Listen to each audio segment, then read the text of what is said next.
Monsieur Fauvi, Oui. je rappelle que vous êtes un enseignant. Vous avez eu la fois dernière à participer à un débat entre les chrétiens et les musulmans Oui. ici au Togo. Bon, vous êtes aussi imprégné dans ces sciences théologiques.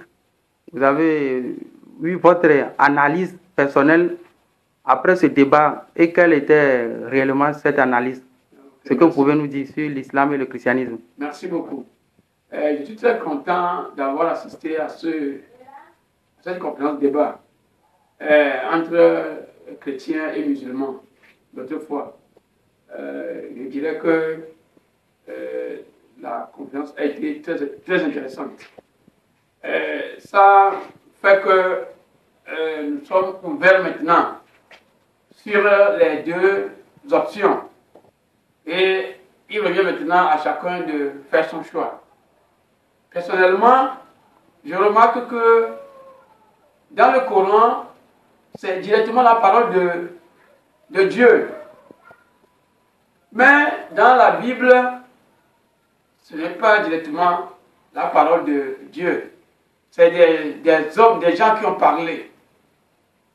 Alors,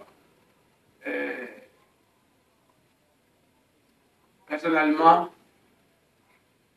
l'islam, c'est une religion que nous pouvons tous adorer. Adhérer. Adorer. Voilà. Oui. Merci.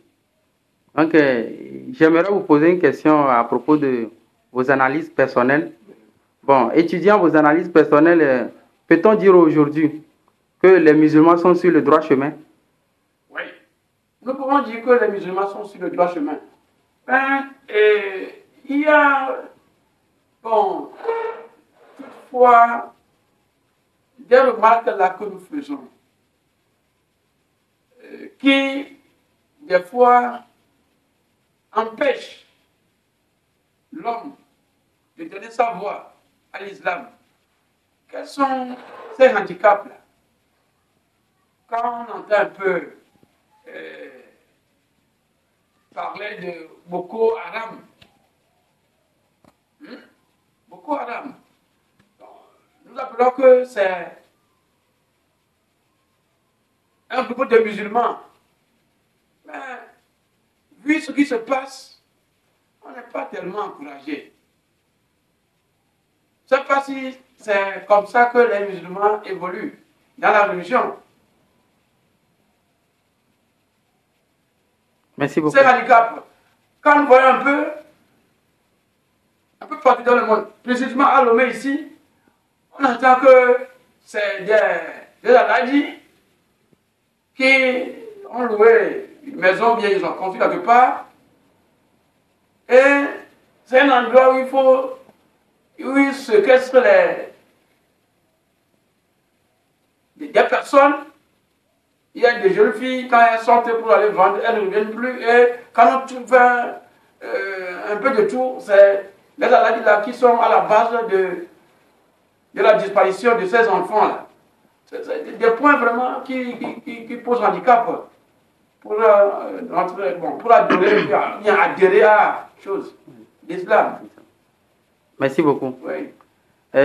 J'aimerais vous demander aussi, étant musulman, de vous poser la question à savoir si vous reconnaissez en la qualité du prophète Mohammed sallallahu alayhi wa sallam dans toutes ses recommandations, caractéristiques, ses conseils donnés, la religion islamique est fondée sur les recommandations divines par son biais.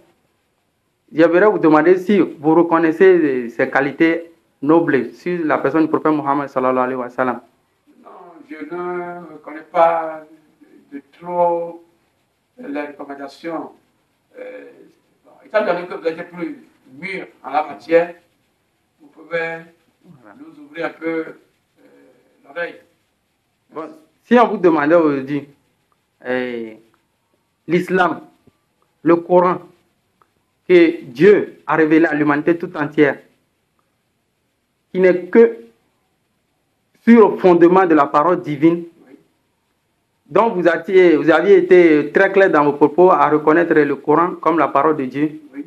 Si on vous demandait aujourd'hui de faire, d'être un exemple comme nous le dit Dieu, il a pris Abraham comme un exemple de caractère à suivre à toute personne qui veut devenir croyante plutôt.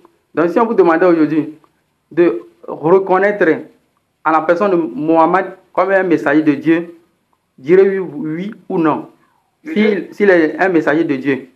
Oui, je dirais oui, que Mohammed, c'est un messager de Dieu.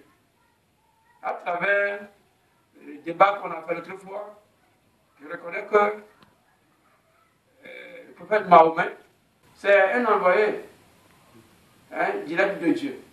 Ashhadu an la ilaha illallah. Vous pouvez vous répéter ça? Ashhadu an la ilaha illallah. Et vous allez lever le petit doigt. Ashhad. Vous allez lever le petit doigt, comme le petit doigt, l'index. Gauche, non, à droite. Levez ça d'abord avant de parler. Oui. Ashhadu an la ilaha illallah. Ashhadu an la ilaha illallah. Wahdahu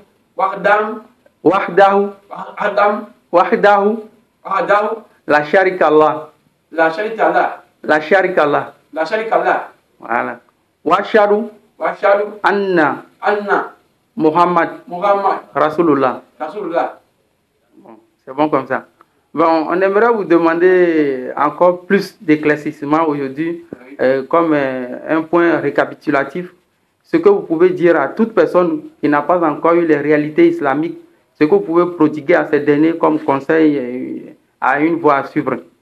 Bon, je dirais que bon, quand on pose un peu les questions sur ce qui se passe au niveau de ceux-là que nous voyons aujourd'hui croyants en islam, et que les réponses nous disent que les gens là, ce sont de faux musulmans. C'est des gens qui se transforment en musulmans pour commettre des bêtises, des fléaux, tout juste pour salir le nom de la religion. Si je comprends bien que c'est comme ça, alors quand je rencontre quelqu'un aujourd'hui, j'aimerais bien, je le sensibiliserai pour qu'il devienne un musulman. Allahu Akbar. Allahu Akbar. Allahu Akbar. Allahu Akbar. Allahu Akbar. Moi, j'aimerais vous demander, c'est une petite clarté aussi de ce côté. Qu'est-ce que vous voulez aujourd'hui? S'il arrive à ce que des musulmans débarquent chez vous, demain ou après-demain, de vous envoyer en Arabie Saoudite pour faire vos études islamiques, pour mieux comprendre l'islam, que direz-vous à ces derniers musulmans qui veulent vous offrir cette opportunité? Oui, quand des messagers arrivent maintenant pour nous prendre, aller en voyage et continuer les études, je suis très content. Les études islamiques, bien sûr. Islamiques, bien sûr. Je suis très content. Merci beaucoup. Ouais. Bon, je vous rappelle que votre intervention a vu une ligne parallèle avec le christianisme et l'islam. Donc, nous pouvons récapituler dans vos propos de telles objectivités qui s'alignent sur une honnêteté dans vos propos et dans votre réaction vis-à-vis de l'islam. J'aimerais pas. Qu'est-ce que pouvez-vous dire aux chrétiens qui connaissent pas, ou bien qui ne reconnaissent pas, ou bien qui ne connaissent pas Mohammed comme le messager de Dieu? Que voulez-vous leur dire? C'est-à-dire de plus piquant au fond de vous, dans votre cœur, ce que vous ressentez aujourd'hui, à pouvoir dire à ces frères chrétiens qui continuent à ne pas croire Mohammed sallallahu alayhi wa sallam comme messager de Dieu envoyé à l'humanité tout entière. Bon, à ces chrétiens qui ne reconnaissent pas que Mohammed est un messager direct envoyé par Dieu Allah, je leur dirais que c'est ça la réalité. Ils n'ont qu'à prendre ça. Ce que je peux leur dire.